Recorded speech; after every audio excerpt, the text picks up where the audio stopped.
Kalau di Turki, walaupun mereka Muslim, mereka gak mau puasa, mereka gak respect orang puasa juga. Kayaknya kan dong ya, misalnya udah tahu nih, wah saya bakal ngelunasin nih utangnya nih. Mendingan kan? saya beli minyak, beli ayam, beli ini, beli itu. Arkadaşlar, merhaba. Oke guys, selamat datang lagi di video kita. Gimana guys puasa kalian? Masih tahan nggak?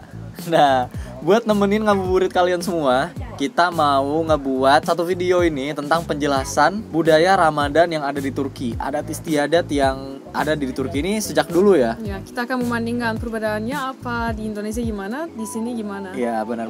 Meskipun di Turki ini mayoritas Islam, tapi ada beberapa budaya yang beda gitu dari Indonesia. Ada juga yang sama kayak di Indonesia. Tonton sampai akhir video ini ya guys.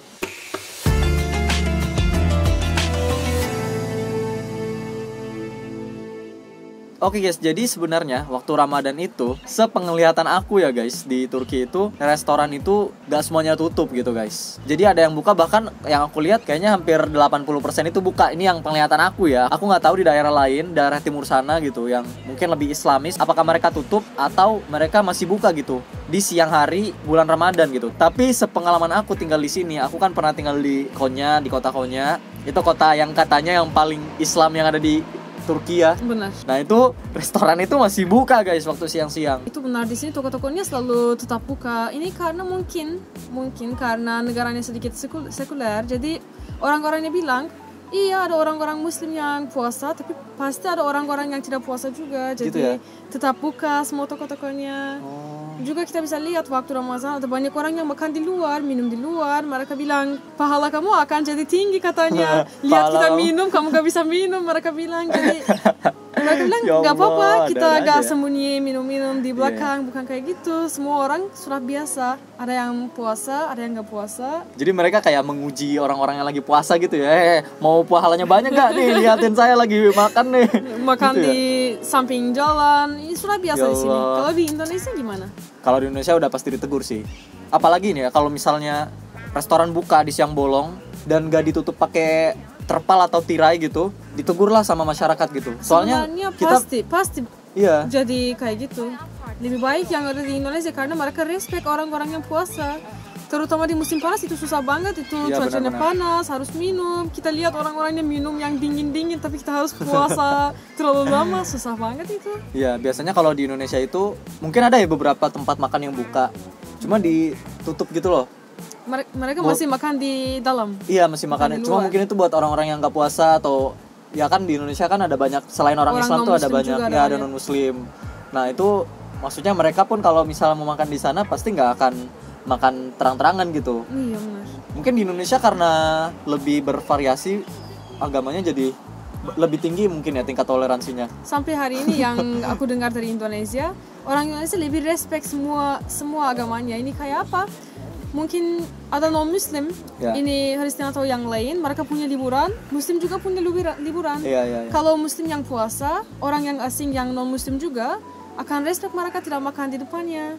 Jadi aku lebih suka atmosfer kayak gitu. Kalau di Turki, walaupun mereka Muslim, mereka gak mau puasa, mereka gak respect orang puasa juga. Di sekolah-sekolah ada banyak orang yang tidak puasa, alasannya kita kuliah. Iya sih. Otaknya gak kerja, iya, mereka gak puasa. Biasanya ya guys ya, kalau di Turki itu bulan puasa itu bertepatan sama ujian. Nah ini bulan puasa ini juga bertepatan sama ujian tengah semester. Jadi mereka tuh selalu punya alasan untuk gak puasa karena ini lagi ujian gitu. Kalau lagi ujian puasa, otak saya gak kerja, jadi harus dikasih asupan makanan. Iya, mereka bilang hari ini aku ada ujian, aku gak puasa, aku nanti puasanya itu gimana? Iya ya, aku gak tahu sih, ada ya beberapa temanku juga yang puasa, ada juga yang gak puasa gitu. Tapi sejauh ini teman-teman kuliahku gitu yang gak puasa ya mereka gak minum terang-terangan gitu sih, gak makan di depan aku. Entah mungkin mereka menghormati atau emang lagi gak mau makan, gak mau minum aja gitu. Tidak tahu juga, tapi sebagai orang Turki waktu SMA aku yang puasa di sekolah, ini waktu ujian ada banyak orang yang makan di kelas. Ini gak ada suasana Ramadan. Aku gak merasa kayak ini bulan spesial kita puasa atau enggak. Cuman aku yang gak minum. Iya. Berarti emang harus sabar ya, banyak ujian berarti. Orang Turki punya banyak alasan untuk gak puasa. Ada ujian, harus kerja, atau olahraga. Kalau ada orang-orang yang ada di tim bermain voli atau yang lain, mereka juga gak puasa. Mereka bilang itu bikin capek, bikin Iya, iya. haus. Terus juga puasa di sini tuh lebih panjang kan waktunya. Maksudnya dari jam 5 sampai jam setengah 8, jam 8 itu tergantung ininya sih, tergantung kotanya musimnya. gitu. Tergantung musimnya. Iya, tergantung musimnya, tergantung kotanya. Kalau misalnya di Istanbul, misalnya buka puasanya jam 7, di Eskişehir bisa jadi jam 8 gitu. Aku masih ingat. Jadi tahun 2020 tuh kan aku Erasmus tuh ke Latvia. Buka puasanya jam 11 malam, sayang. Jam 11 malam. Sahurnya jam berapa coba? Jam 2. Jam 2. Gila. Jam 2 sampai jam 11 malam. Masih hidup? Iya, aku makan sehari sekali, aku langsung turun 10 kilo. Iya, Gila. itu udah biasa. Orang muslim banyak kan di sana. Sedikit banget sih. Sedikit banget. Banget. Tapi mereka respect juga gitu. Maksudnya mereka kayak kagum, wah kamu puasa sepanjang ini. Wah, aku salut sama kamu Iya gitu. kan? Kamu berapa hari puasa di sana? Full dari awal sampai akhir. Full, 1 Iya. bulan. 1 bulan. Wah, ini bagus banget. 1 bulan langsung turun. Juga di Ramazan di Turki, waktu iftar, waktu berbuka puasa, kita kumpul dengan banyak orang di dalam keluarga kita makan bareng. Jadi setiap waktu berbuka puasa ada banyak orang-orang, banyak makanan, banyak orang yang bersiap-siap dari pagi sampai malam. Iya. Mirip-mirip sih kayak di Indonesia. Sama. Di Indonesia juga ada ya. Biasanya kita kalau kumpul keluarga itu lebih dapet itu waktu sebelum Idul Fitri. Jadi pulang kampung, mudik. Kamu tahu kan mudik kan? Iya tahu. Mudik. Pulang kampung. Nah itu di situ biasanya keluarga besar ngumpul gitu, kakek, nenek, saudara-saudara, yang jauh-jauh gitu. Di Turki juga ada waktu Idul Fitri mereka akan datang dari jauh-jauh. Tapi kalau itu cuma berbuka puasa dari awal sampai akhir, setiap malam mereka akan kumpul untuk makan bareng. Oh. Setiap hari di satu rumah, mungkin hari ini di rumah saya, besok di rumah adik saya. Jadi giliran gitu ya? Iya. Oh giliran gitu ya? Iya, jadi mereka juga bisa masak, siap-siap semuanya. Unik juga ya. Juga di Turki, waktu ada acara-acara Ramazan, pasti ada Hacivat'tan Karagöz. Kamu udah pernah? lihat? Tahu. Hacivat Karagöz mirip-mirip kayak wayang kulit di Indonesia gitu. Karakter-karakternya aja sih yang beda. Itu jadi permainan wayang kulit Turki ini dimainin terus ya di Ini kayaknya setiap zaman Ramadan dulu gitu. setiap Ramazan, setiap malam ada anak-anak yang nonton, ada orang tuanya yang nonton karena itu dari zaman dulu acaranya. Itu bagus banget, nama Hacivat'tan Karagöz itu nama-nama karakternya. Hacivat yang pintar, Karagöz yang selalu salah paham. Oh iya. Jadi selalu waktu mereka ngobrol, Hacivat yang bilang sesuatu, ayo kita ke sana, tapi Karagöz yang salah paham, jadi mereka selalu berantem. Lucu-lucu. Orang Turki suka bercanda kosakata. Kalau di Indonesia, Waktu Ramadan itu gak ada momen khusus buat mainin wayang kulit ini sih. Sepengetahuan aku ya, mungkin teman-teman ada yang tahu, bisa tolong dikoreksi di kolom komentar bawah biar aku juga bisa dapat ilmunya. aku benar-benar mau rasa suasana Ramadan di Indonesia. Kalau kita ke Indonesia, kita pasti lihat semua acara-acaranya. Biasanya kalau di Indonesia tuh setiap malam tuh ada penjual-penjual gitu. Makanan-makanan, Setiap penjual malam makanan. ada di Indonesia. Itu bukan khusus Ramadan. Cuma ada lebih spesial momennya lagi gitu yang aku rasain. Oh iya. Anak-anak Aku main sebenarnya- sarung, main petasan gitu kalau di Oh iya, Indonesia. benar kan. Kalau Ramadan itu biasanya di Indonesia ada makanan-makanan khusus di bulan Ramadan gitu. Misalnya salah satunya aja nih, buah belewah kalau nggak salah namanya ya. Nah Langsung itu buah. iya, Kok bisa buah? buahnya tuh itu khas diolah Ramadan. jadi banyak macam bentuk makanan. Salah satunya tuh sop buah gitu. Oh, sop buah enak Iya, banget sop itu. buah. Tapi ada buah ini di dalamnya. Aku nggak tahu ya di luar Ramadan tuh harusnya ada sih. Tapi ini tuh jadi kayak buah khas Ramadan gitu loh. Oh iya. Sop benar. belewah. Terus di Indonesia juga ada sirup-sirup gitu kan, sirup-sirup marjan gitu. Oh ini namanya. mirip banget dengan syarbet di Turki. Ada juga ya? Iya, ada di sini juga. Ada air gula yang manis sama beberapa spicy, beberapa yang herbal di dalamnya. Nanti kita cobain ya. Enak banget, pasti itu. Kalau kita berbicara tentang manisannya, ada juga di sini namanya güllaç. Kamu imagine, ada kulit baklava, Ah. beberapa. Kulit pastry gitu ya? Iya, Ah. tapi di atasnya kita memasukkan susu dengan gula, Oh. jadi itu manis, dingin. Juga lebih soft dari baklava. Kalau baklava itu crunchy kan? Iya benar. Kalau ini soft banget. Wah, jadi Kayak lapar. kue, tapi dalamnya ada kulitnya, kulit Iya, baklava. Selain makanan manis, di Turki pasti ada makanan biasa juga kan, kita setiap hari makan. Untuk Ramazan itu namanya Ramazan pidesi, itu roti khas bulan Ramazan. Bedanya dari yang lain bentuknya kayak ini. Pizza bulat gitu ya? Pizza bulat, iya benar. Oh iya. Cuman yang bedanya di atasnya kita menggunakan telur sama sedikit pekmes. Oh gitu. Waktu kita masak, jadi Iya. sedikit ada rasa manis juga di atasnya. Iya. Enak banget itu. Kalau bulan Ramadan kalian bisa lihat ada banyak antri di depan semua bakery-nya untuk pilih Ramadan PDC. Bahkan beberapa jam sebelumnya mereka ke sana untuk nunggu. Rame ngantri gitu ya? Rame banget, mungkin 3 jam, 4 jam ada yang nunggu. Wah, udah kayak ngantri BBM. Iya.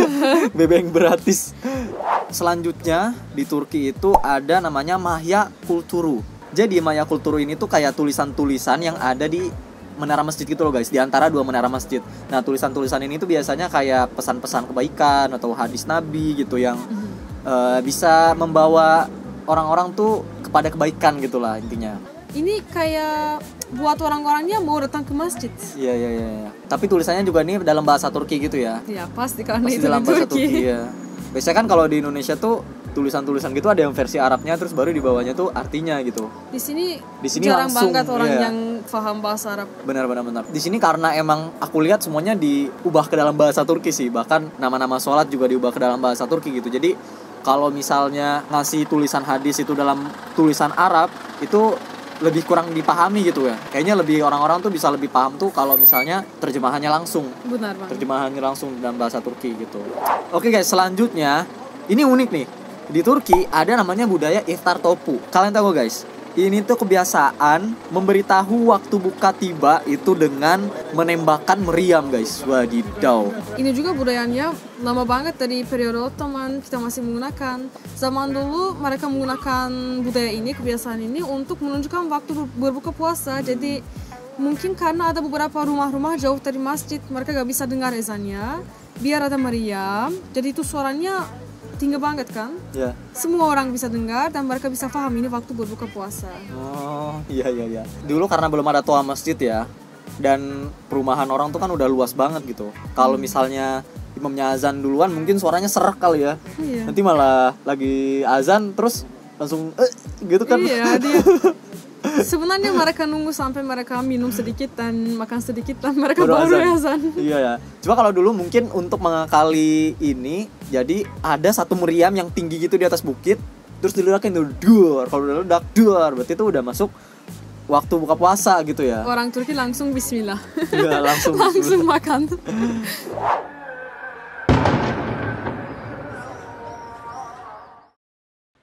Sekarang aku gak tahu kalau masih ada. Pasti ada di timur Turki, mungkin di banyak kotanya ada. Tapi di Istanbul atau di... Udah jarang ya. Ya di kota-kota yang banyak orang yang tinggal di sana, mungkin ada orang yang ganggu.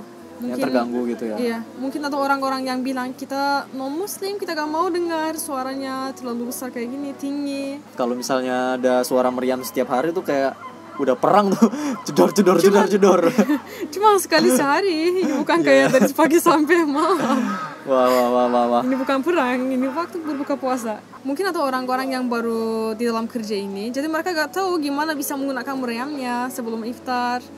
Jadi mereka mungkin coba, cuman sedikit aja coba ini. Gimana ya ini caranya? Oh, jadi ngetes gitu? Tes itu, tapi mungkin 1 jam sebelum iftar mereka langsung ada suaranya, semua orang minum, semua orang makan. Oh, ini berbuka puasa gitu, kayak gitu. Padahal cuma ngetes doang ya? Sebelumnya ada satu case kayak gini. Oh iya? Ada satu case yang buruk kayak gini. Iya. Tapi ini bukan kayak 1 jam, tapi mungkin 10 menit, 15 menit. Mungkin dia khawatir gimana caranya ini, aku gak tahu. Tes dulu. 5 menit sebelum iftar, tiba-tiba ada suaranya, semua orang yang berbuka puasa, dan mereka marah sama orangnya. Waduh. Karena kamu imagine, kamu makan dulu, dan 5 menit kemudian ada azan. Jadi gimana?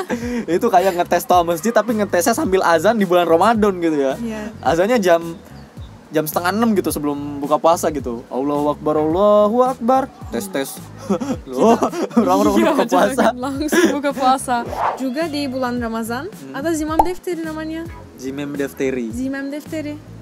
Ini budaya kayak orang-orang yang datang ke market, tapi ini market kecil, bukan yang besar-besar itu. Mereka beli sesuatu dan mereka bilang kita akan bayar nanti. Jadi pemilik marketnya harus menulis di dalam daftar. Ini kayak hutang. Waktu bulan Ramazan pasti ada orang kaya yang datang dan bilang, aku yang bayar semua hutangnya di sini. Jadi dia tidak kasih namanya, tidak kasih informasinya. Orang-orang yang punya hutang juga mereka tidak pernah akan tahu ini siapa yang bayar. Tapi tiba-tiba tidak ada hutang lagi. Udah habis, hilang, udah dilunasin semuanya. gitu utangnya. Iya. Oh iya, jadi Zimem Defteri ini tuh budaya melunaskan utang orang-orang yang kasbon, guys. Warung-warung, toko-toko gitu ya. Yang kecil-kecil itu. Iya. Keenakan dong ya, misalnya orang udah tahu nih, wah saya bakalan dilunasin nih utangnya nih. Mendingan saya beli minyak, beli ayam, beli ini, beli itu. Jadi gak tahu diri bukan kayak gitu juga. Ini bukan di setiap market. Jadi orang-orangnya tidak tahu ada gitu orang ya? yang datang dan hilangin. Oh jadi random aja ya gitu ya? Ini random aja, bukan di setiap market. Nah yang terakhir tuh ada budaya namanya diskirase. Ini tuh kayak budaya dari periode Ottoman, yang mana orang-orang kaya itu membuka pintu rumahnya untuk orang-orang fakir miskin gitu ya, atau orang-orang siapapun lah di jalan gitu yang mau masuk ke rumahnya dan ikut berbuka puasa di dalam rumah itu, guys. Jadi di dalam rumah si orang kaya ini tuh udah banyak banget tuh hidangan-hidangan makanan, nasi biryani, ini itulah segala macem gitu. Kenapa ya tiba-tiba lapar di akhir video ini? Gak cuma dapat makanan gitu loh guys, tapi beberapa orang tuh ada yang ngasih hadiah gitu ya. Dan kadang hadiahnya ini emas gitu, kantong emas. Wah. Tapi ini budaya dari zaman dulu. Sekarang aku gak mikir ada orang yang kasih emas untuk orang yang random nih masuk ke rumahnya. Ini sedikit aneh kayaknya. Datang lapar, pulang balik modal jadi kaya gitu. Ini mereka lakukan ini zaman dulu karena di desanya, di kampungnya mereka sudah kenal semua orang. Cuma beberapa orang yang tinggal di sana. Kalau itu orangnya yang butuh uang, ini benar-benar butuh uang. Bukan kayak di Istanbul, kamu imagine atau tiba-tiba orang yang masuk ke rumah kita dan bilang, aku miskin, siapa yang percaya? Iya sih, benar-benar. Sekarang kayaknya tuh udah diubah jadi kayak ngundang orang lain buat makan di rumahnya gitu ya. Orang yang udah terpercaya gitu lah, orang yang udah mereka kenal untuk buka puasa di rumahnya gitu. Kayak jadi biar aman. Iya, biar lebih aman gitu. Kadang aku juga beberapa kali gitu ya diundang ke rumah orang-orang yang mereka udah kenal aku, orang-orang Turki yang udah kenal aku, terus ya udah dikasih hidangan makan bareng gitu. Lebih mirip kayak apa ya? Hidangan makan malam sih. Lebih mirip kayak hidangan makan malam. Iya. Oke guys, jadi itu dia sedikit tentang budaya Ramadan yang ada di Turki ini. Gimana menurut kalian guys? Ada yang mirip gak sama kayak di Indonesia? Atau ada budaya-budaya khas di Indonesia yang belum aku sebutin yang mau kalian kasih tahu ke Bukse? Silakan kalian tulis di kolom komentar bawah ya guys. Ya, aku udah baca semua komentarnya. Oke guys, see you in the next video. And as always, Guru Shurus.